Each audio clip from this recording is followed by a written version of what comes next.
Good afternoon students, welcome to SRS IAS and law academy. आज की जो हमारी क्लास होगी ये क्लास सोशल रिलीजियस रिफॉर्म्स के बारे में होगी और उसके बाद जो कल जो नेक्स्ट जो हमारी क्लास आएगी उसमें मेंस आंसर राइटिंग जो है वो कवर करेंगे एंड देन उसके बाद हम जो है फॉर्मेशन ऑफ कांग्रेस वो जो है नेक्स्ट क्लासेस में फॉर्मेशन ऑफ कांग्रेस जो है वो स्टार्ट कर देंगे। आज की जो क्लास होगी वो ये क्लास जो है बेसिकली है तो सिर्फ और सिर्फ यूपीएससी और पीपीएससी वाले बच्चों के लिए, लेकिन ये क्लास का कुछ पार्ट जो है वो मैं काट के ग्रुप बी वाले बच्चों के लिए भी डाल दूंगा। हालांकि अगर कोई ग्रुप बी वाला बच्चा जो है अगर वो बेसिकली इस क्लास में आपको ये याद करना होता है कि कौन सी सोशो आपकी रिलीजियस रिफॉर्म मूवमेंट जो है वो किसके द्वारा शुरू की गई थी। जैसे आपका आर्य समाज जो है वो राजा राम मोहन राय द्वारा स्टार्ट किया जाएगा। देन आपके द्वारिका नाथ टैगोर जो है वो तत्वबोधिनी सभा जो है वो उसकी शुरुआत जो है वो करेंगे। देन आपके केशव चंद्र सेन जो है वो करते हैं आपकी शुरुआत ब्रह्मो समाज ऑफ इंडिया एंड देन ऐसे ही आगे जाके आपका आदि ब्रह्मो समाज जो है वो बन जाता है और साधारण ब्रह्मो समाज वो भी बन जाता है। तो आदि ब्रह्मो समाज जो होता है उसकी शुरुआत भी देवेंद्र नाथ टैगोर ही करेंगे। अगर तो ये सारी चीजें ठीक है अगर आप रट्टा लगा के याद कर सकते हो ठीक है, फिर ग्रुप बी वाले बच्चे ये क्लास जो है वो मत देखना। इस क्लास में मैंने आपको एंड में मैं आपको टेक्निक बताऊंगा। ये जो स्टोरी मैंने अभी थोड़ी सी बनाई तो इसकी एक छोटी सी स्टोरी है, वो स्टोरी मैं आपको सुना दूंगा, उससे चीजें याद रखने में आपको मदद हो जाएगी। दूसरा उसके अलावा इसके अलावा भी बहुत सी ऐसी ऑर्गेनाइजेशंस हैं, अगर तो आप एज इट इज ही रट्टा लगा के उनको याद कर सकते हो तो कर लेना, फिर ये क्लास मत देखना। अदरवाइज इस क्लास में मैंने आपको जो चीज बतानी है वो मैंने आपको मेन चीज ये बतानी है कि अगर ये ऑर्गेनाइजेशंस आई और इनके आने के रीजंस जो थे वो क्या थे और उसके अलावा इनके आने की वजह से क्या क्या चीजें हुई, इनके क्या पॉजिटिव इम्पैक्ट हुए और ये ऑर्गेनाइजेशंस जो हैं वो एग्जिस्टेंस में आई क्यों। ठीक है, तो अगर आपको वो स्टोरी, कुछ बच्चे होते हैं जिनको स्टोरी से चीजें जो है वो याद रहती हैं, अगर आपके वो लिंक अगर आप चाहते हो कि आपका एक लिंक बन जाए कि कैसे हम 1857 का रिवोल्ट जैसे ही खत्म होता है उसके बाद आपकी ये ऑर्गेनाइजेशंस जो हैं ये लाइमलाइट में किस वजह से आ गई, किन रीजंस की वजह से आ गई, वो आज की क्लास में मैंने आपको करवाना है।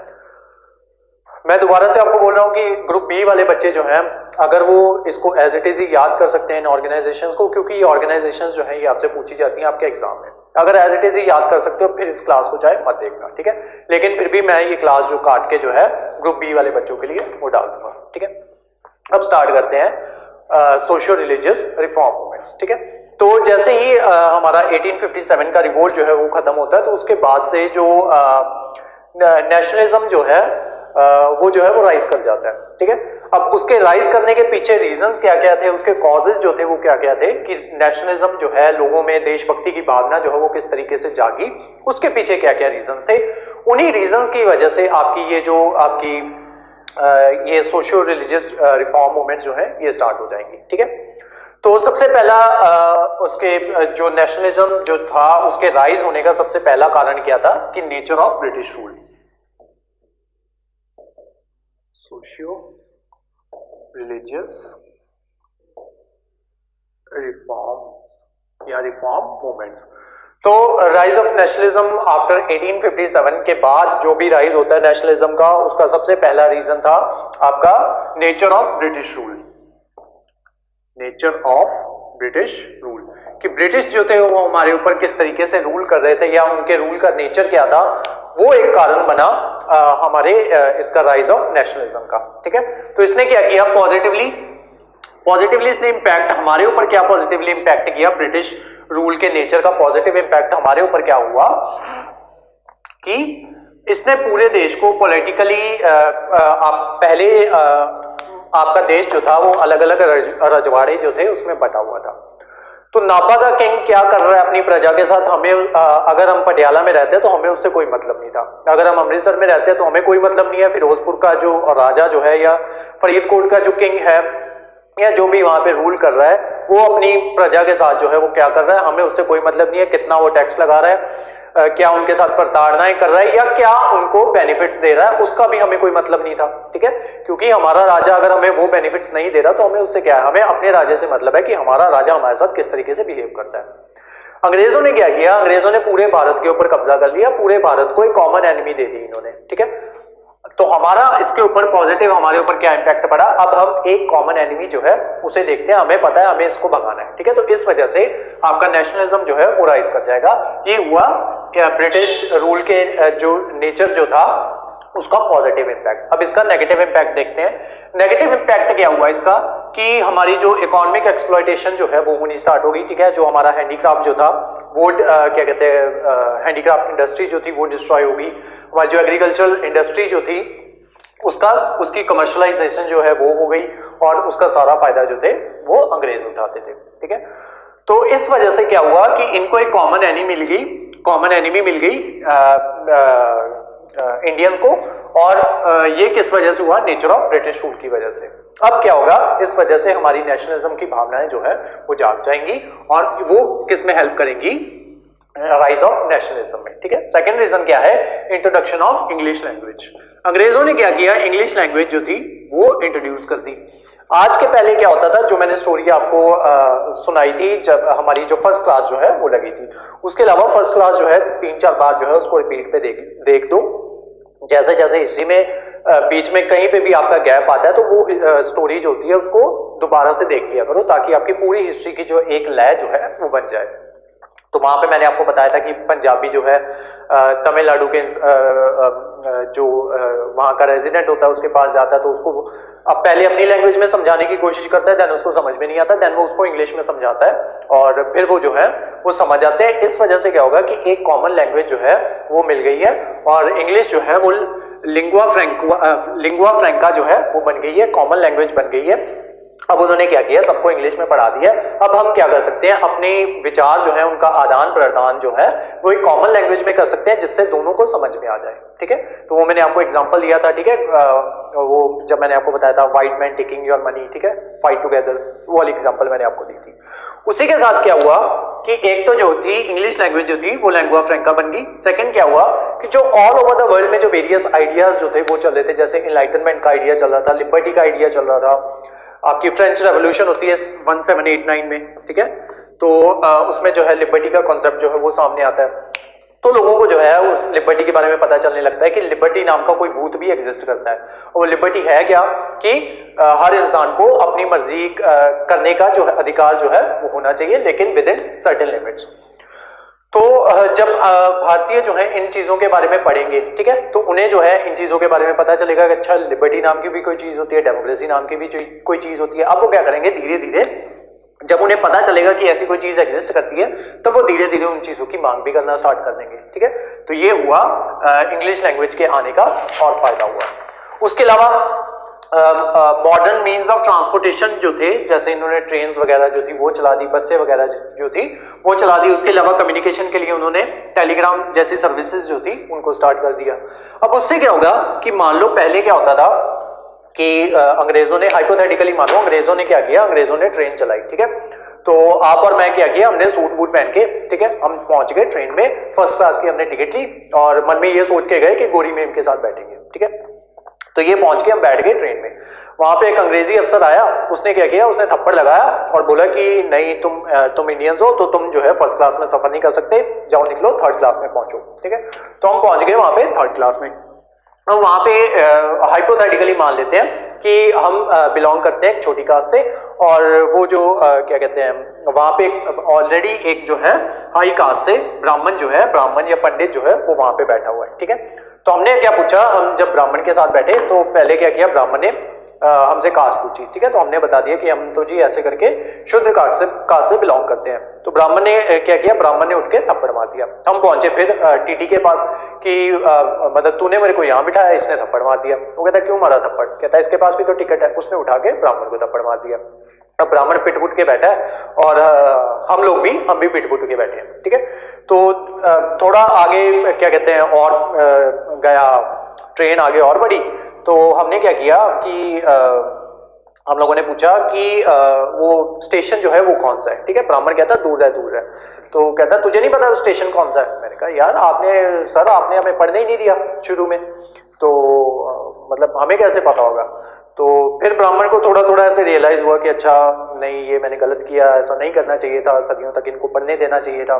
तो कहता देख बैठ, धीरे धीरे मैं तेरे को सब कुछ सिखाता हूँ, लेकिन मेरे से दूर रहियो, ठीक है।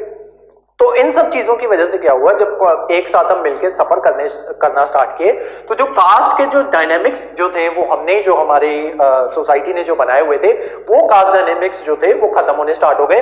अब आज से पहले क्या होता, अगर ये कास्ट डायनेमिक्स जो थे वो खत्म ना होते, तो ये एक कास्ट थी जो जिनको आज की रिजर्व कास्ट कहते हैं या शूद्र क्लास कहते हैं, ठीक है। दूसरी क्लास थी जो हायर क्लास थी, या जिसको ब्राह्मण क्लास कह लो या कोई भी क्लास कह लो, ठीक है। किसी भी रिलीजन में कोई भी हायर कास्ट जो है वो मान लो, ठीक है। आज के बाद क्या होता है कि मान लो अगर ये लोग जो हैं ये रिवोल्ट करते, ठीक है, हायर कास्ट वाले रिवोल्ट करते, तो लोअर कास्ट वाले उसमें पार्टिसिपेट ही ना करते। उनका कहना था, उनका ये मानना होता कि रिवोल्ट कर लोगे, ठीक है, तुम अंग्रेजों को भगा दोगे। अंग्रेज जो है, अंग्रेजों की वजह से हमें एक कॉमन प्लेटफॉर्म जो है वो मिल रहा है। अगर वो अंग्रेज तुझे थप्पड़ मारता है तो मुझे भी मारता है, मतलब मुझे मारता है तो तुझे भी मारता है, तो हम क्यों चाहेंगे अंग्रेजों को भगाना, ठीक है। तो ये पार्टिसिपेट ना करते और कहते कि अगर तुम हमने रिवोल्ट कर भी दिया और अगर तुम जीत भी गए, हमारी कंडीशन तो एज इट इज वैसे की वैसे ही रहेगी, तो हम तुम्हारे रिवोल्ट में क्यों पार्टिसिपेट करें। तो इस वजह से क्या हुआ कि अब ये कास्ट डायनेमिक्स जो है ये खत्म हो गए। मान लो शूद्र कहते कि हमें रिवोल्ट करना है, तो ब्राह्मण जो थे उसमें पार्टिसिपेट ना करते। अब ये कास्ट डायनेमिक अब खत्म हो गए, तो लोगों ने सबने मिलके एक साथ अंग्रेजी हुकूमत के खिलाफ रिवोल्ट किया और वो लोग देन आगे जाके भारत को आजादी जो है वो की, ठीक है। तो ये किस वजह से हुआ, क्यों, क्योंकि उन्होंने कॉमन ट्रांसपोर्ट मोड जो है वो स्टार्ट कर दिया, लोग आपस में मिलना जुलना स्टार्ट किए, और जब इंग्लिश लैंग्वेज जो थी वो बढ़ी तो लोगों ने पढ़ना लिखना जो है वो स्टार्ट किया, एंड देन इस वजह से धीरे धीरे लोगों को जो अकल जो है वो आनी स्टार्ट हो गई। उसी के साथ साथ राजा राम मोहन राय जैसे लोग जो थे वो पढ़ लिख गए, तो उन्होंने क्या किया, जो अंग्रेजों ने जो व्हाइट मैन थ्योरी जो दी हुई थी, जिसमें वो कहते थे कि अंग्रेज जो है वो सुप्रीम है और उनको भगवान ने भेजा है, ठीक है, और वो इनविंसिबल है, उन्हें हराया नहीं जा सकता, और तुम्हारे जो वेद वगैरह जो है वो बहुत क्या कहते हैं उसमें बहुत सी गलत बातें जो है वो लिखी हुई हैं, जैसे सती की बात जो है वो करते हैं। तो राजा राम मोहन राय जैसे लोग जब पढ़ गए तो उन्होंने क्या किया, इनको कन्वर्ट कर दिया, ये सारे जो ग्रंथ वगैरह जो थे उनको इंग्लिश में उनकी कन्वर्जन जो है वो कर दी। तो उन्होंने पूछा अंग्रेजों से कि बताओ ये देखो ये कन्वर्जन कर दी है, अब बताओ कहाँ पे लिखा हुआ है इसमें सती है, कि सती होनी चाहिए, और अगर लिखा भी है तो जला के फेंक दो ऐसे ग्रंथों को, हमें जरूरत नहीं है।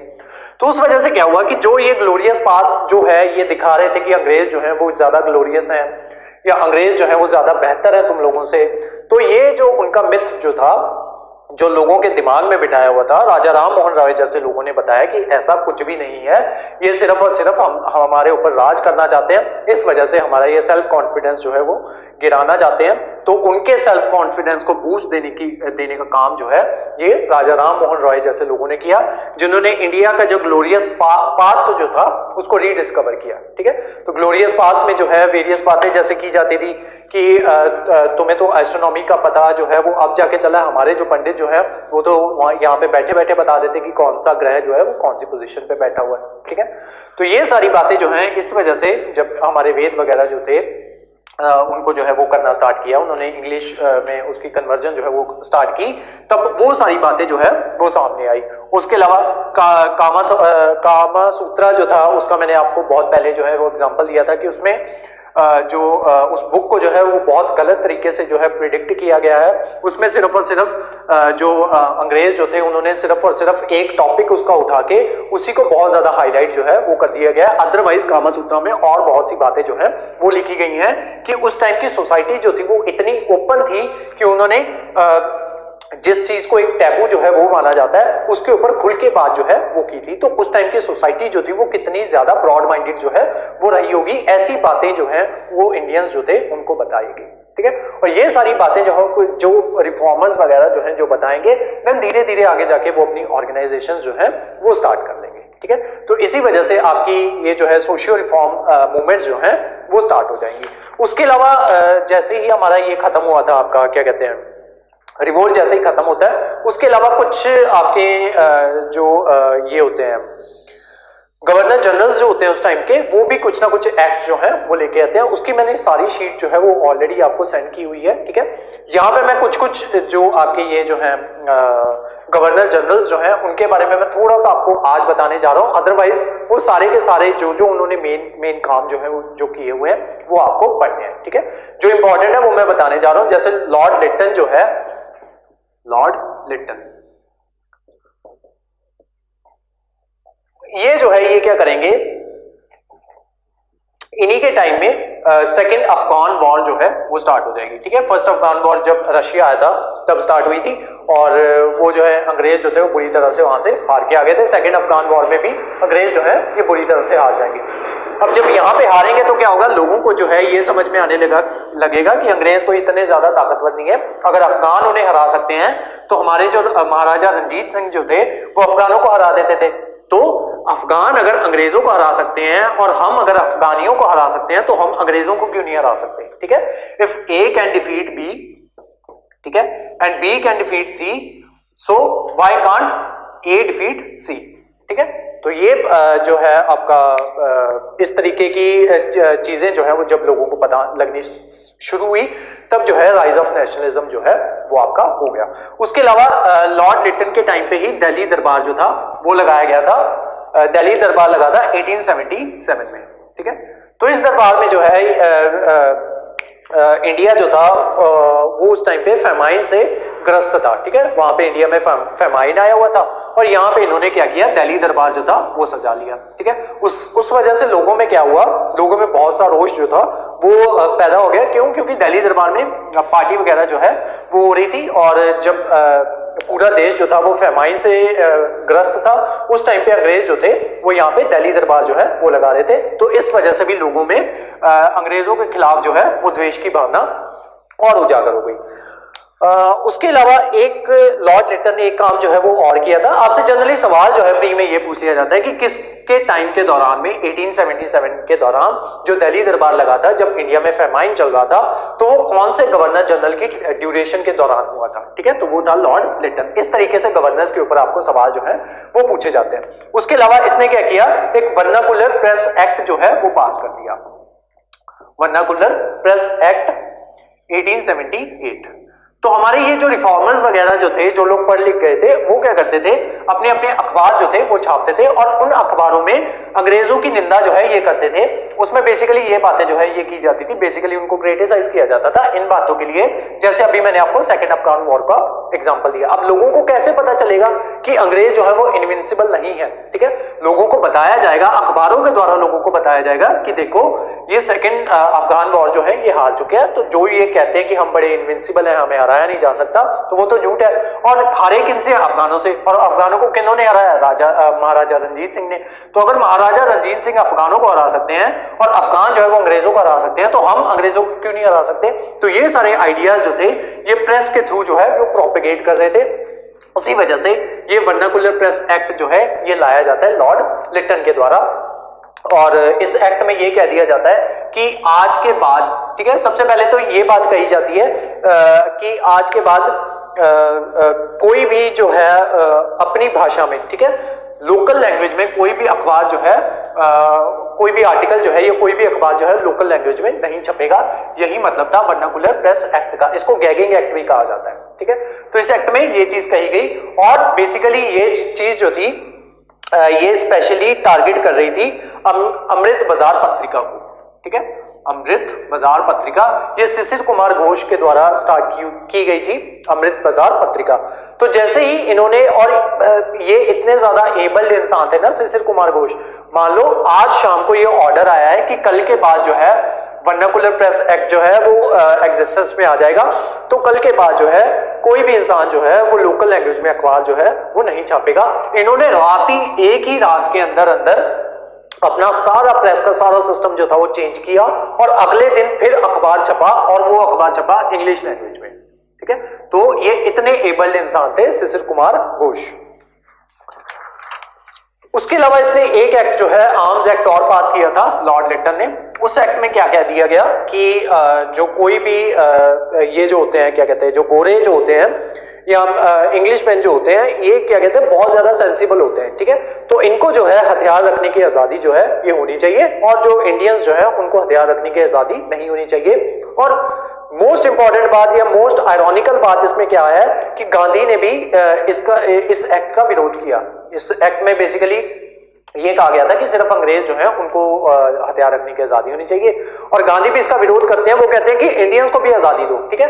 तो वो जो है वो असल में गांधी जो है वो यहाँ पे क्या कह रहे थे, वो इक्वालिटी की बात कर रहे थे कि अगर अंग्रेजों को ये आजादी है तो भारतीयों को भी ये आजादी होनी चाहिए, या उनसे भी आजादी छीन लो, ठीक है। उन्हें भी हथियार ना रखने दो, अगर इंडियंस को नहीं रखने दे रहे तो अंग्रेजों को भी ना रखने दो। उसके अलावा इसने एक और एक्ट जो है वो पास किया कि पहले क्या होता था, जो आपकी सिविल सर्विसेज का जो एग्जाम जो हुआ करता था वो लंदन में हुआ करता था, और वो कहते थे कि अगर तुम्हारी उम्र जो है वो 21 साल से कम है, ठीक है, तो तुम क्या करो कि लंदन में तुम जो है हमारे साथ आओ बैठो, और 21 साल की उम्र से पहले पहले लंदन में आओ बैठो हमारे साथ, इंग्लिश में एग्जाम दो, एग्जाम क्लियर करो, और तुम जो है तुम भी सिविल सर्वेंट जो है वो लग जाओ, ठीक है। अब इसको आप इस तरीके से समझो कि आज जो है बच्चा जो है उसको बहुत जल्दी जो है वो स्कूल में लगा दिया जाता है। उन टाइमों पे 6-7 साल का बच्चा जो हुआ करता था उसको नर्सरी में लगाया जाता था, फिर जब वो 12-15 का होता था तब वो जाके 6th क्लास में पहुंचता था, और जब वो 6th क्लास में होता था देन उसको जो है क्या कहते हैं, छोटी एबीसी और बड़ी एबीसी के दोनों जो है वो सिखाए जाते थे। जैसे ही 7th 8th में पहुंचता था उसको फिर CAT कैट BAT बैट जो है ये सारी चीजें सिखाई जाती थी। 8th 9th में जब वो पहुंचता था देन उसको सेंटेंस फॉर्मेशन जो है वो सिखाया जाता था। तो वो बच्चे जो है, अब आप देख लो कि जो उस टाइम पे IAS वगैरह जो है वो बने होंगे, तो वो कितनी उनको जो है as compare to rest of their society उनको कितनी मेहनत जो है वो करनी पड़ी होगी। तो क्या हुआ कि ये लोग क्या किए, ये पहुंच गए कि ये जो इसको मैं मजाक की तरह समझा रहा हूं, ये लोग पहुंच गए कि अंग्रेजी पहले इन्होंने खुद बैठ के मीटिंग की कि यार मतलब वहां पे लंदन में जाएंगे तो वहां पे चीटिंग वगैरह भी नहीं होती, तो एग्जाम भी क्लियर नहीं होगा। यही एग्जाम अगर कहीं इंडिया में हो जाए तो थोड़ी बहुत चीटिंग कर लेंगे, ठीक है, मास्टर तो अपने ही होंगे, नहीं भी होंगे तो थोड़े तरीके से चीटिंग कर लेंगे और चीटिंग करके हम जो है वो पास हो जाएंगे। तो ये क्या किया, ये लोग जो है पहुंच गए इसके पास, लिटन के पास जो है ये पहुंच गए कि ऐसे करो कि वो जो एग्जाम जो है आप लंदन में करवाते हो उसको इंडिया में करवाना स्टार्ट कर दो। वो कहता देखो इंडिया में तो नहीं होगा, और अगर तुम मेरे पास आए हो ना तो एक काम मैं कर देता हूं, ये जो उम्र जो 21 है ना, 21 को घटा के मैं 19 कर रहा हूं, ठीक है। तो लॉर्ड लिटन जो है इसने जो है जो आपके ICS की जो एज हुआ करती थी उसको उस टाइम पे इसको ICS जो है वो कहा जाता था, इंपीरियल सिविल सर्विसेज, या I think Indian civil services, जो भी है इंपीरियल ही होता था। तो उसकी सर्विसेज की एज जो मैक्सिमम एज 21 थी उसको डिक्रीज करके 19 कर दिया इसने, लॉर्ड लिटन ने। और उसके अलावा एक स्टैंड अलोन फैक्ट जो है जो आपसे पेपर्स में जो है वो पूछा जा सकता है, जो पहले इंडियन जो थे जो सिविल सर्वेंट बने थे उनका नाम था सत्येंद्र नाथ टैगोर, ठीक है। तो सत्येंद्र नाथ टैगोर जो है वो पहले इंडियन बनते हैं जो एक सिविल सर्वेंट जो है वो बने थे एग्जाम पास करके। अब जब ये चीज जो है 21 से 19 साल उम्र जो है जो कर दी, उसके अगेंस्ट जो है बहुत से एजिटेशन जो है वो हुए थे। तो सत्येंद्र नाथ टैगोर जो थे वो पहले ICS ऑफिसर थे, और ये जो उम्र जो है 21 से 19 की थी, इसके खिलाफ जब एजिटेशन जो स्टार्ट हुए वो किनके द्वारा स्टार्ट किए गए, वो थे सुरेंद्र नाथ बनर्जी, ठीक है। सत्येंद्र नाथ टैगोर और सुरेंद्र नाथ बनर्जी, ठीक है। सत्येंद्र नाथ टैगोर जो है पहले सिविल सर्वेंट है, सुरेंद्र नाथ बनर्जी जो है उन्होंने 21 से जब उम्र 19 की गई तो उसके खिलाफ जो है एजिटेशन उन्होंने स्टार्ट की, ठीक है। अब ये था लॉर्ड लिटन। इसके अलावा एक और जो आपके लिए इंपॉर्टेंट है वो है लॉर्ड रिपन। जितने खराब काम ये करेगा ना लॉर्ड लिटन, उनका सुधार जो है वो लॉर्ड रिपन के द्वारा किया जाएगा, ठीक है। तो ये सबसे पहले इन्होंने क्या किया, जो सेकेंड अफगान वॉर जो स्टार्ट की थी इसने लॉर्ड लिटन ने उसको रिपन ने बंद किया, ठीक है, कि खत्म करो लड़ाई। उसके अलावा ये जो उसने एक्ट पास किया था वर्नाकुलर प्रेस एक्ट, उसको इन्होंने डिस्कार्ड किया, खत्म किया, उसको रिपील किया। उसके अलावा ये एक बिल लेके आए थे इल्बर्ट, इनकी जो काउंसिल थी उसमें एक लॉ मिनिस्टर था जिसका नाम था इल्बर्ट, ठीक है। तो वो एक बिल लेके आया था जिसको इल्बर्ट बिल जो है वो कहा जाता था। ये इल्बर्ट बिल भी इंपॉर्टेंट है, आपसे प्री में पूछ लिया जाता है, ठीक है। तो इल्बर्ट बिल में क्या कहा गया कि पहले क्या होता था कि जो आपके जज वगैरह होते थे ना, दो होते थे, ठीक है। एक मान लो इंडियन जज है, दूसरा ब्रिटिश जो गोरा जज है, ठीक है, ब्रिटिश जज है। तो ये कहा जाता था कि जो ब्रिटिश जज जो है, अगर उसके सामने कोई इंडियन क्रिमिनल आएगा तो उसको भी सजा दे सकता है, और कोई जो गोरा कॉन्विक्ट आएगा उसको भी सजा जो है ये दे सकता है। इंडियन जो है वो सिर्फ और सिर्फ इंडियन कॉन्विक्ट को ही सजा दे सकता है, जो ये जो है ब्रिटिश कॉन्विक्ट इसको सजा नहीं दे सकता। इसके अगेंस्ट एक इल्बर्ट बिल जो है वो लाया गया, ठीक है। इल्बर्ट बिल में क्या कहा गया कि आज के बाद इंडियन जज जो होगा वो भी ब्रिटिश कॉन्विक्ट को सजा जो है वो सुना सकेगा। तो इसके खिलाफ बहुत से एजिटेशंस हुए, बहुत पीसफुल एजिटेशंस हुए, लोगों ने चिट्ठियां वगैरह लिखी, ठीक है, हड़तालें जो है वो कर दी गई, और लेकिन कोई भी इन्होंने जान माल का नुकसान जो है वो नहीं किया। वो चाहते थे, उनका ये कहना था कि एक गोरा इंसान किस तरीके से एक इंडियन जज के सामने सिर झुका के जो है वो खड़ा हो सकता है। तो वो जो इस बिल के जो है, जो ब्रिटिश गवर्नमेंट जो थी, या जो ब्रिटिश लोग जो थे, या जो इंडिया में जो लोग जो थे ब्रिटेन के आए हुए, वो सारे इस बिल के खिलाफ थे। तो उन्होंने बहुत पीसफुल एजिटेशंस की, अखबारों में आर्टिकल्स वगैरह जो है आर्टिकल्स वगैरह वो लिखे गए, और उसके अलावा जो वहां की क्वीन थी या जो वहां का क्राउन था उसके पास बहुत सी पिटिशंस गई, ठीक है। बहुत से लोग जो है उन्होंने पेन डाउन स्ट्राइक कर दी कि हम ऑफिस में आएंगे लेकिन कोई भी काम जो है वो नहीं करेंगे, उसको पेन डाउन स्ट्राइक जो है वो कहा जाता है। आपके लॉयर्स वगैरह जो है वो भी ये करते हैं। तो ये सारा इन सारे पीसफुल या कॉन्स्टिट्यूशनल मेथड्स के साथ इन्होंने आपके ये जो है एजिटेशन जो था वो अपना दिखाया, और फाइनली इस बिल को जो है वो रिपील कर दिया गया, और ये बिल जो था वो पास नहीं हुआ, ठीक है। लेकिन ये बिल के बारे में आपको पता होना चाहिए कि इल्बर्ट बिल क्या था, किसके द्वारा लाया गया था। ये जो लॉर्ड रिपन की काउंसिल में एक लॉ मेंबर था, उसके द्वारा लाया गया था। किसके टाइम पीरियड में लाया गया था? लॉर्ड रिपन के टाइम पीरियड में लाया गया था, ठीक है। और उसका मतलब क्या था वो मैंने आपको बता दिया। उसके अलावा एक आपका और है, क्या कहते हैं, गवर्नर जनरल, जिसको लॉर्ड मायो कहा जाता है, लॉर्ड मायो या मेयो, कुछ भी कह लो। तो ये जो है ये इकलौता ऐसा आपका ये जो है गवर्नर जनरल है जिसकी इसके टाइम पीरियड के दौरान जो है इसकी डेथ हो गई।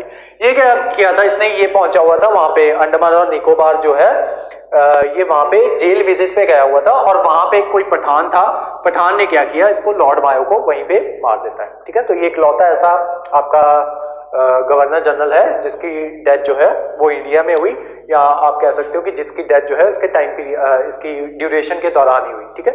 तो ये जब गवर्नर जनरल था उसी ड्यूरेशन के दौरान इसकी डेथ हो जाती है, एक पठान के द्वारा जो है इसे मार दिया जाता है। उसके अलावा इसके नाम का एक अजमेर में जो है एक स्कूल कॉलेज जो है वो भी खुला हुआ है। उसमें बेसिकली उस टाइम पे इसको इसलिए खोला था कि वहाँ उस टाइम पे जो इलीट क्लास के बच्चे जो हैं वो वहाँ पे पढ़ सकें, और आज भी वहाँ पे इलीट क्लास के बच्चे जो हैं वही पढ़ते हैं, ठीक है। तो ये अजमेर में है आपका इसके नाम पे कॉलेज इलीट क्लास के लिए, ठीक है। तो ये सारे जो थे ये बेसिकली ये जो तीन पार्ट जो थे ये क्या कहते हैं इनसे रिलेटेड थे, क्योंकि ये जो सोशल रिफॉर्म्स उस टाइम पे चल रहे थे, ये इल्बर्ट बिल का आना भी आपके सोशल रिफॉर्म का ही पार्ट है। प्रेस का आना भी आपके सोशल रिफॉर्म का पार्ट है, क्यों? क्योंकि वो सोशली लोगों को जो है वो जागरूक कर रहे थे प्रेस के द्वारा, ठीक है। और वो प्रेस का एक्ट जो है, उस प्रेस को बंद किसने करवाया, किस एक्ट के थ्रू उसको बंद करवाने की कोशिश की गई, वो सारे जो है ये आपके इस वजह से इंपॉर्टेंट है, और इनके ऊपर जो है क्वेश्चन जो है वो आपसे पूछ लिए जाते हैं, ठीक है। अब आ जाते हैं हमारे सोशल रिफॉर्म मूवमेंट्स के ऊपर, ठीक है। तो वेरियस सोशल रिफॉर्म मूवमेंट्स जो हैं ये इसके जब ये जो है राइज ऑफ नेशनलिज्म जो होगा हो जाएगा उस टाइम पे वेरियस जो आपके सोशल रिफॉर्म मूवमेंट्स जो हैं वो भी स्टार्ट हो जाएंगे। जैसे ब्रह्मो समाज जो है वो स्टार्ट किया जाएगा राजा राम मोहन रॉय के द्वारा। उसके अलावा जो परमहंस सभा जो है वो स्टार्ट की जाएगी ददोबा पंदोरंग के द्वारा। उसके अलावा परमहंस मंडली जो है वो बालकृष्ण जायकर के द्वारा स्टार्ट की जाएगी। प्रार्थना समाज जो है केशव चंद्र सेन के द्वारा स्टार्ट किया जाएगा। एंड देन आपका आर्य समाज जो है स्वामी दयानंद सरस्वती जो है, जिनका रियल नेम जो था मूलशंकर था, उनके द्वारा जो है ये स्टार्ट किया जाएगा। और एक रामकृष्ण मिशन जो है वो भी स्टार्ट किया जाएगा, वो स्टार्ट किया जाएगा स्वामी विवेकानंद के द्वारा, और उनका जो रियल नेम था वो था नरेंद्र नाथ दत्त, ठीक है। तो ये वेरियस मूवमेंट जो है ये स्टार्ट की जाएंगी। अब इनमें से कुछ मूवमेंट जो होंगी वो होंगी रिफॉर्मिस्ट, कि वो हमारे समाज में रिफॉर्म्स जो है वो लाना चाहेंगे। कुछ होंगी रिवाइवलिस्ट, ठीक है। तो जो आपका ये होगा ब्रह्मो समाज होगा, ये आपका रिफॉर्मिस्ट मूवमेंट में आएगा। जो आपका रिवाइवलिस्ट होंगे वो होंगे आपके आर्य समाज वाले, ठीक है। तो यही बाद में आपके डीएवी कॉलेजेस जो हैं ये बनवाएंगे आर्य समाज वाले ही, ठीक है। तो ये जो है रिफॉर्मिस्ट और रिवाइवलिस्ट जो है इनके बीच में डिफरेंस जो है वो समझ लो। रिफॉर्मिस्ट असल में वो लोग थे जो असल में रिफॉर्म्स जो है वो लेके आ रहे थे, जैसे कि सती बैन करवाना, ठीक है। तो ब्रह्मो समाज जैसे लोग जो है या राजा राम मोहन रॉय जैसे लोग जो है वो रिफॉर्मिस्ट कहलाएंगे। क्यों? क्योंकि वो जो है हमारे समाज में रिफॉर्म्स जो है वो लेके आ रहे थे, ठीक है। सती बैन करवाई, गर्ल एजुकेशन के लिए काम जो है वो किया जाएगा, विडो रीमैरिज जो है वो करवाई जाएगी, ठीक है। और बहुत सी चीजें जो है वो इनके द्वारा रिफॉर्मिस्ट के द्वारा करवाई जाएंगी। इंग्लिश लैंग्वेज जो है, ठीक है, इंग्लिश लैंग्वेज उसको प्रमोट किया जाएगा। साइंटिफिक टेम्परामेंट जो है उसको अपनाने की बात जो है वो की जाएगी। वहीं ये जो रिवाइवलिस्ट होंगे ये बात करेंगे बैक टू वेदास की, कि हमें जो हमारे वेदों में लिखा है वही सही है और हमें उसी को रिवाइव जो है वो करना है। जो हमारे वेदों में पहले बात की जाती थी, अगर सती की बात की जाती थी तो हमें सती जो है उसको बैन नहीं करना है। इनफैक्ट सती अगर बैन हो गई है तो हमें उसको परफॉर्म करते रहना है, ठीक है। तो ये बैक टू वेदास की बात करेंगे। और ये इंग्लिश लैंग्वेज के खिलाफ होंगे, ये बोलेंगे कि ठीक है पढ़ाई करवा लो, लेकिन अगर पढ़ाई करवानी है तो ऐसे करो कि गर्ल्स के स्कूल जो है वो अलग होने चाहिए, बॉयज के स्कूल जो है वो अलग होने चाहिए। उसके अलावा अगर स्कूल्स भी अलग होंगे और जो उसमें पढ़ाई होगी वो भी लोकल लैंग्वेजेस में करवाई जाएगी, इंग्लिश का पूरी तरीके से बहिष्कार जो है वो करना है। तो ये रिफॉर्मिस्ट, कुछ आपके सोशल रिफॉर्म मूवमेंट्स जो होंगी वो रिफॉर्मिस्ट होंगी, कुछ होंगी रिवाइवलिस्ट, ठीक है। और उसके अलावा रिवाइवलिस्ट और क्या बात करेंगे कि कुछ लोग जो थे, ठीक है, कुछ लोग जो थे जो कन्वर्ट कर गए थे क्रिश्चियनिटी में, ठीक है। अगर मान लो पहले वो हिंदू थे या सिख थे तो वो क्या कर गए थे, क्रिश्चियनिटी में कन्वर्ट कर गए थे, अपना धर्म छोड़ के दूसरे धर्म में कन्वर्ट उन्होंने कर लिया था। तो ये रिवाइवलिस्ट जो होंगे, ठीक है। सिखिज्म इसमें इसलिए नहीं आएंगे क्योंकि सिखिज्म से रिलेटेड कोई भी ऐसी रिवाइवलिस्ट मूवमेंट जो है वो नहीं आई, वो मैंने ऐसे आपको एग्जांपल देने के लिए कह दिया, ठीक है। तो बेसिकली जो हिंदू जो होंगे जो इसमें कन्वर्ट कर गए होंगे क्रिश्चियनिटी में, उनके लिए क्या किया जाएगा, जो सिखों की रिवाइवलिस्ट मूवमेंट जो होगी ना वो अलग से होगी, वो जब पंजाब पीसीएस करेंगे वहां पे करवाया जाएगा, ठीक है। जैसे सिंह सभा मूवमेंट आ जाएगी या और मूवमेंट्स आ जाएंगी, उसमें भी ये कहा जाएगा कि जिन सिखों को जबरदस्ती मुस्लिम बना दिया गया था वो सिख अगर चाहे तो उनको रिवाइव करने के लिए वो सिख अगर अपनी मर्जी से चाहे तो वापस सिखिज्म में लौट सकते हैं, ठीक है। या कुछ सिख जो होते हैं वो वैसे वो आज के दौर में हो जाता है, लेकिन उसमें कोई रिवाइवलिस्ट मूवमेंट जो है वो एज इट इज इतना पार्टिसिपेशन जो है वो नहीं करती। बहुत से लोग जो है वो अपनी मर्जी से अपने बाल जो है वो कटवा देते हैं, देन बाद में अपनी मर्जी से वो अपने बाल जो है दोबारा से रख लेते हैं, पगड़ी बांधना शुरू कर देते हैं, और कई लोग जो है अमृतपान भी कर लेते हैं, ठीक है। वापस आते हैं अपने टॉपिक पे। तो बहुत से हिंदू जो थे वो क्रिश्चियनिटी में कन्वर्ट कर गए थे। तो जो ये रिवाइवलिस्ट थे, स्पेशली ये जो आर्य समाजिस्ट जो लोग जो थे, आर्य समाज वाले, वो क्या कहते थे कि तुम लोग ऐसे करो, अगर तुम्हें जबरदस्ती मुस्लिम में कन्वर्ट कर दिया गया इसके दौरान, अकबर के टाइम के दौरान, औरंगजेब के टाइम के दौरान या उसके बाद, तो तुम क्या कर सकते हो, तुम अपने धर्म में वापस आ सकते हो, या फिर तुम अगर क्रिश्चियनिटी में कन्वर्ट हो गए हो कुछ बेनिफिट्स देके तो तुम अपने धर्म में वापस आ सकते हो। और इनफैक्ट इन्होंने यहां तक बात कह दी कि अगर वापस नहीं आओगे तो हम तुम्हें मार पीट के वापस लाएंगे, ठीक है। तो सिखिज्म और जो ये जो आर्य समाजिस्ट है इनमें ये मेन डिफरेंस है। इसी वजह से यहां से जो मैंने सिख वाला एग्जांपल जो था वो मैंने यहाँ पे काट दिया, ठीक है। तो उनका वो सिखिज्म में ऐसा कोई वो मतलब नहीं है कि हाँ अगर तुमने अपना धर्म कन्वर्ट कर लिया है या तुमने अपने बाल कटवा लिए हैं तो तुम्हें मार पीट के जो है तुम्हारे साथ जबरदस्ती जो है वो करने के बाद तुम्हें जो है वो किया जाएगा, क्या कहते हैं, अपने धर्म में वापस लाया जाएगा। वहां पे पूरी की पूरी स्व इच्छा होती है, तुम्हारी अपनी इच्छा है, बाल कटवाओ या रखो, तुम्हारी अपनी मर्जी है, ठीक है। तो ये मूवमेंट्स जो है, वेरियस मूवमेंट्स ये चलती हैं, ठीक है। और क्लास जो है बेसिकली हमारी अभी खत्म हो चुकी है, ठीक है। जो मूवमेंट्स जो हैं वो मैंने उनके बीच का डिफरेंस जो है वो बता दिया। अब आपको इतना समझ में आ गया है कि ये मूवमेंट्स किस तरीके से एग्जिस्टेंस में आई, पीछे की कहानी जो थी, इनकी बैकग्राउंड जो थी वो क्या थी। अब मैंने एक चीज जो थी वो आपको प्रॉमिस की थी कि एक स्टोरी जो है कुछ मूवमेंट्स जो है वो आपको याद रह जाए, तो उसे मैं एक स्टोरी में आपको बांध के वो बताऊंगा, ठीक है। उसके अलावा आपको क्या करना है, इसमें जो आपके प्री पॉइंट ऑफ व्यू से इंपॉर्टेंट है जो चीजें सोशल रिफॉर्म मूवमेंट्स में, एक आपके ये गवर्नर जनरल, ठीक है। गवर्नर जनरल जो इंपॉर्टेंट है वो आपको याद करने है, उसकी शीट जो है वो मैंने आपको भेजी हुई है, ठीक है। जिस गवर्नर जनरल का मैं नाम लेता हूं वो ऑटोमेटिकली इंपॉर्टेंट हो जाता है, क्योंकि उसने कुछ ना कुछ हिस्ट्री में किया होता है, ठीक है। उसके अलावा बहुत से गवर्नर जनरल जो है वो ऐसे भी आएंगे जिन्होंने हिस्ट्री में कुछ भी नहीं किया, ठीक है। अब जैसे पंजाब का उस टाइम पे जो लेफ्टिनेंट जो था वो कौन था जब जलियांवाला बाग कांड होता है, तो अगर आप पंजाब पीसीएस दे रहे हो तो वो आपके लिए मोस्ट इंपॉर्टेंट है, ठीक है। हो सकता है आपके लिए क्या कहते हैं यूपीएससी पॉइंट ऑफ व्यू से वो इतना ज्यादा इंपॉर्टेंट ना हो, क्योंकि उसने कोई ऐसा कोई काम जो है वो किया नहीं है, ठीक है। लेकिन अगर मान लो कुछ भी आपके न्यूज में रहता है जलियांवाला बाग से रिलेटेड या उस कांड से रिलेटेड, देन आपको जो है क्योंकि वो करंट अफेयर में आ गया, देन वो चीज जो है वो यूपीएससी वाले बच्चों के लिए भी इंपॉर्टेंट हो जाती है, ठीक है। अब देखते हैं कि ये रिफॉर्म मूवमेंट जो है ये किस तरीके से याद हो सकते हैं। एक स्टोरी मैंने बनाई हुई है, ठीक है, और जो बाकी के रिफॉर्म मूवमेंट्स जो है वो भी आपको इसी स्टोरी के थ्रू ऐसे ही अपनी अपनी स्टोरीज जो है ये बना लेना। एक स्टोरी सुन लो मेरे से, तो देन उसके बाद जो बाकी रिफॉर्म मूवमेंट्स जो है उसके अपने अकॉर्डिंग जो है उसकी एक स्टोरी जो है वो बना लेना। इससे ऐसे ही याद होती है, ठीक है, स्टोरीज के थ्रू। तो आर्य समाज मैंने आपको बताया था, सॉरी हाँ, ब्रह्मो समाज जो है वो मैंने आपको बताया था कि इसके द्वारा स्टार्ट किया हुआ है, राजा राम रॉय के द्वारा, ठीक है। तो स्टोरी जो है हाइपोथेटिकल होगी, ठीक है, उसके फैक्ट जो है वो रियल होंगे, ठीक है। तो स्टोरी जो है वो इस तरीके से मैंने बनाई है कि राजा राम मोहन रॉय जो है बहुत पढ़ा लिखा आदमी है, ठीक है, और क्या कहते हैं बहुत सी लैंग्वेजेस जो है वो उसको आती है, हिंदी आती है उसको, इंग्लिश आती है उसको, पर्शियन आती है, फारसी आती है, ग्रीक लैंग्वेज आती है उसको, और भी बहुत सी लैंग्वेजेस जो है वो उसको आती है, ठीक है। और सिर्फ पढ़ा लिखा इंसान नहीं है वो, क्या कहते हैं उसके जो क्या कहते हैं उसकी जो मेंटालिटी है वो भी एक पढ़े लिखे इंसान के जैसी है, ठीक है। अब अदरवाइज भी क्योंकि सोसाइटी में देखते होंगे कि लोग पढ़ लिख जाते हैं लेकिन उनकी मेंटालिटी जो है वो पुरानी ही रहती है, ठीक है। तो वो पढ़ा लिखा भी है और उसकी मेंटालिटी जो है वो भी मॉडर्न है, ठीक है। तो वो ये बंदा क्या करता है, ये बंदा अपने जैसे लोगों के लिए या अपने जैसे लोगों को मिलके जो है एक समाज बना लेता है जिसको ये नाम देता है ब्रह्मो समाज, BRAHMO, ब्रह्मो समाज। ब्रह्मो समाज पहले नहीं बनाता, उससे पहले ये एक आत्मीय सभा जो है ये बनाता है। आत्मीय सभा किसके द्वारा बनाई जाती है? राम मोहन रॉय के द्वारा, ठीक है। और ये इतना ज्यादा इन्फ्लुएंशियल आदमी है कि जो आपका बहादुर शाह जफर था उससे पहले आपका एक किंग हुआ करता था, एम्परर हुआ करता था जिसका नाम था अकबर सेकंड। अकबर सेकंड, इसकी पेंशन जो थी वो पेंशन डिक्रीज कर दी गई थी अंग्रेजों के द्वारा। तो इसने अपने मंत्रियों को बोला कि यार कोई ऐसा बंदा ढूंढो जो मेरे को रिप्रेजेंट करे ब्रिटिश में जाके, उसके क्राउन के सामने जाके बताए कि मेरी पेंशन जो है वो कम कर दी गई है, मेरे को रीजन तो पता चले मेरी पेंशन कम क्यों की गई है।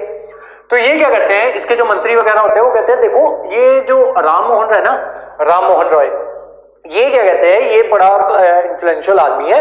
इन्फ्लुएंशियल नहीं, इसकी इंग्लिश जो है बड़ी स्ट्रांग है और अपनी इंग्लिश की बलबूते पे इसने तो सती भी बैन करवा दी। जो ऑल इंडिया जो लेवल जो था वहां पे सती जो है वो बैन नहीं हो पा रही थी, इसने वहां पे भी सती बैन करवा दी। तो अंग्रेजों का दोस्त भी है, ठीक है। तो हम ना इसको भेजते हैं, तो ये बुलाते हैं राजा राम मोहन रॉय को, दिल्ली बुलाते हैं अपने दरबार में। तो बोलते हैं कि ऐसे करके ना ये मेरी प्रॉब्लम है तो तू वहां पे जा। तो राम मोहन रॉय जो होता है ये कहता है कि देखो सर मैं तो बड़ा नॉर्मल सा आदमी हूं, तो मेरी कौन ही सुनेगा वहां पे जाके। तो कहते हैं आज के बाद तू नॉर्मल नहीं रहा, आज के बाद मैंने तुझे राजा बना दिया, ठीक है। तो अकबर सेकंड ने राम मोहन रॉय को राजा राम मोहन रॉय बना दिया, उसको राजा की पदवी दे दी और उसको कुछ जमीन जो थी वो दे दी, वहां का उसे राजा बना दिया गया। तो राजा राम मोहन रॉय को पदवी जो दी गई थी वो अकबर सेकंड के द्वारा दी गई थी, ठीक है। तो राजा राम मोहन रॉय जो है ये वहां पे जाते हैं और वहां पे जाने से पहले ये ब्रह्मो समाज जो है ये बना देते हैं। तो जो आपके द्वारिका नाथ टैगोर जो होते हैं वो जब इन्होंने स्टार्टअप किया था आत्मीय सभा का, तो वो क्या करते हैं 10-20 साल के बाद आत्मीय सभा आपकी स्टार्ट होती है 1815 में, 1815, एंड देन जो आपके द्वारिका नाथ टैगोर जो है वो इनके स्टार्टअप में बहुत सा पैसा जो है वो लगा देते हैं। और ये जो है सभा जो है, जो आत्मीय सभा नाम की चीज जो है, जो ऑर्गेनाइजेशन इन्होंने बनाई थी, जब उसको फंडिंग वगैरह मिली तो वो और बड़ी बन गई, ठीक है। तो जब और बड़ी बन गई तो उसका नाम चेंज करके क्या रख दिया गया, ब्रह्मो समाज। इसको लग गया टाइम 1829 तक आते आते ब्रह्मो समाज जो था ये बन गया। और 1828 में इन्होंने सती जो थी वो बैन करवा दी, ठीक है, राजा राम मोहन राय ने। देन ये क्या किया, अकबर सेकंड ने इनको भेज दिया कहां पे, इंग्लैंड भेज दिया। इंग्लैंड में क्या हुआ, ठंडा मौसम था और ये जो थे ठंडे कपड़े पहन के नहीं गए थे, तो वहीं पे इनकी डेथ हो जाती है ठंड लग के, ठीक है, वहां पे अब डेथ हो गई। अब ये जो है ब्रह्मो समाज जो है इसको हैंडल कौन करेगा, ठीक है। तो बात आई कि ब्रह्मो समाज जो है उसको हैंडल किसने करना है, तो उसके लिए इन्होंने वेरियस इंटरव्यूज रखे, ठीक है। तो जो ये जो थे द्वारिका नाथ टैगोर जिन्होंने इस वेंचर में पैसे जो है वो लगाए थे, तो उनका एक बेटा था, बेटे का नाम था देवेंद्र नाथ टैगोर, देवेंद्र नाथ टैगोर, देवेंद्र नाथ टैगोर। तो देवेंद्र नाथ टैगोर ने बोला कि देखो मेरे फादर के यहाँ पे पैसे लगे हुए हैं, तो हम ऐसे करते हैं कि अगर तो मैं डायरेक्ट जाऊंगा ना वहां पे, डायरेक्ट तुम लोग मेरे को हेड बना दोगे, तो वो बोलेंगे जी नेपोटिज्म हो गया, नेपोटिज्म हो गया, ठीक है। तो आप ऐसे करो, आप एक इंटरव्यू पैनल जो है वो बिठाओ, ठीक है। रखना तो हमको पता ही है कि मुझे ही रखना है आपको, ठीक है, क्योंकि मेरे फादर के पैसे लगे हैं वहां पे, तो रखना तो मुझे ही आपको।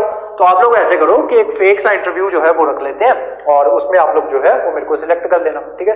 तो इसने क्या किया हुआ था, ब्रह्मो समाज से पहले इसने अपनी तत्वबोधनी सभा जो है वो बनाई हुई थी। जब इससे इंटरव्यू लिया गया तो इससे पूछा कि बेटा मतलब और भी बहुत से हमारे पास दावेदार हैं, तो हम तुम्हें जो है यहाँ पे क्यों रखा जाए, तुम्हें इसका हेड जो है ब्रह्मो समाज का हेड जो है वो क्यों बनाया जाए। तो वो कहता है कि देखो मेरे पास पहले से एक्सपीरियंस है, मेरे पास अपनी तत्वबोधनी सभा जो है वो मैं ऑलरेडी चला रहा हूं, तो मेरे पास इसका एक्सपीरियंस है, तो मैं इसको संभाल लूंगा। तो कहते हैं ठीक है। तो क्या कहते हैं, उसके अलावा कहते हैं कि इन्होंने जो है जो आपके राजा राम मोहन राय जो है, इन्होंने अपना अखबार भी जो है वो चलाया हुआ था, ठीक है। तो उस अखबार में वो जो है आर्टिकल्स वगैरह जो है वो लिखा करते थे। तो ये कहता है देवेंद्र नाथ टैगोर कहता है कि देखो मेरा भी एक ऐसे ही अखबार जो है मैंने चलाया हुआ है, तो मेरा भी जर्नल जो है वो आता है, तो उस वजह से देवेंद्र नाथ टैगोर जो है इसको रख लिया जाता है, ठीक है। तो देवेंद्र नाथ टैगोर जो है ये अपनी तत्वबोधनी सभा जो है वो स्टार्ट करते हैं 1834 में, 1834 में। तो अब आगे टाइम जो है आगे बढ़ता है, उसके बाद क्या होता है, एक ब्रह्मो समाज ऑफ इंडिया जो है वो आ जाता है। देवेंद्र नाथ टैगोर जो है धीरे धीरे बुढ़ा हो रहा है। अब इसकी टीम में एक नया बंदा आ गया जिसका नाम है केशव चंद्र सेन, केशव चंद्र सेन, ठीक है। केशव चंद्र सेन जो है ये आ गया, ठीक है। ये बुढ़ा होता जा रहा है और इसकी एज जो है ये अभी जवान है, ठीक है। तो ये बंदे ने क्या किया है, ये बंदा इतना ज्यादा इन्फ्लुएंशियल है, इसने क्या किया है कि जो गर्ल्स की जो एज थी वो इसने एज बढ़ा के, जो मैरिज की एज जो थी वो इसने बढ़ा दी है, ठीक है। अब वो जब एज बढ़ा दी है तो उस वजह से क्या हुआ कि ये जो था जब इसने एज बढ़ाई तो देवेंद्र नाथ टैगोर ने बोला कि यार ये तो सारा क्रेडिट जो है ये इसको चला जाएगा। तो इन दोनों के बीच में क्लैशेस जो है वो होने स्टार्ट हो गए और इसने फाइनली देवेंद्र नाथ टैगोर ने केशव चंद्र सेन को जो अपना ये जो था ब्रह्मो समाज जो था उससे निकाल दिया, या तत्वबोधनी सभा जो थी उससे इसको निकाल दिया।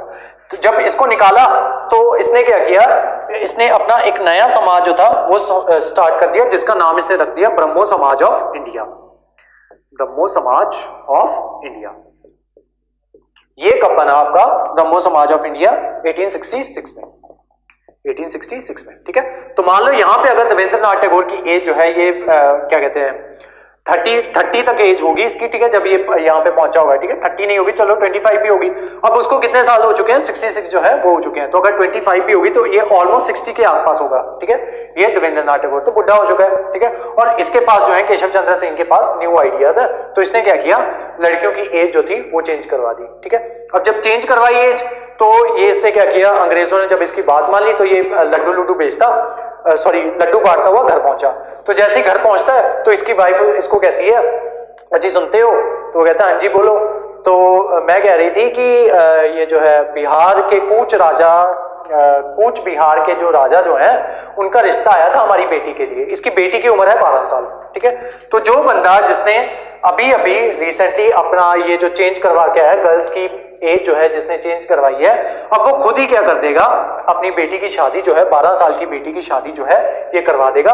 जिस वजह से इसका एक दोस्त होता है जिसका नाम होता है आनंद मोहन बोस, आनंद मोहन बोस। आनंद मोहन बोस जो है ये इससे अलग हो जाएगा, ठीक है। तो जो आपका ये जो था ब्रह्मो समाज ऑफ इंडिया जो था उसका नाम वो चेंज करके रख देगा साधारण ब्रह्मो समाज, साधारण ब्रह्मो समाज। ये किसके द्वारा रखा गया, आनंद मोहन बोस के द्वारा, ठीक है। उसके अलावा मैंने एक आदि ब्रह्मो समाज जो है उसका नाम लिया था। तो जब रविंद्र नाथ टैगोर जो है वो देखता है कि केशव चंद्र सेन ने हमारा नाम ही ले लिया, ब्रह्मो समाज ऑफ इंडिया जो हमारा नाम था ये ब्रह्मो समाज से आया था, वो नाम इसने ले लिया है। तो इसने क्या किया, रविंद्र नाथ टैगोर ने ब्रह्मो समाज का नाम चेंज करके आदि ब्रह्मो समाज जो है वो रख दिया था। ठीक है, आई होप अभी आपको सारी स्टोरी जो है वो पता चल गई होगी कि कहां से स्टार्ट हुई। आत्मीय सभा से स्टार्ट हुई, देन ब्रह्मो समाज बनी, देन तत्वबोधनी बनी, देन आदि समाज बनी, देन उसके बाद ब्रह्मो समाज ऑफ इंडिया बना, एंड देन फाइनली साधारण ब्रह्मो समाज जो है वो बनता है किसके द्वारा? आनंद मोहन बोस के द्वारा। आनंद मोहन बोस केशव चंद्र सेन से अलग इसलिए हो गया था क्योंकि इन दोनों में कॉन्फ्लिक्ट हो गए थे। केशव चंद्र सेन जो है वो उसका ये मानना था कि बार बार मुझे राजाओं के रिश्ते जो है वो नहीं आएंगे, ठीक है, मेरी बेटी के लिए। तो उसने अपनी 12 साल की बेटी की शादी जो थी वो करवा दी और अपनी ही जो आइडियोलॉजीज जो थी उसके खिलाफ चला गया। तो उस वजह से इसका ये जो दोस्त जो था आनंद मोहन बोस ये इससे अलग हो गया और उसने साधारण ब्रह्मो समाज जो था उसकी फॉर्मेशन जो थी वो कर दी। ठीक है, तो ग्रुप बी वाले बच्चे जो थे उनकी क्लास जो थी वो यहीं तक थी। Thank you so much. और जो दूसरे बच्चे जो हैं वो आप अपने नोट्स बनाने स्टार्ट कर दो।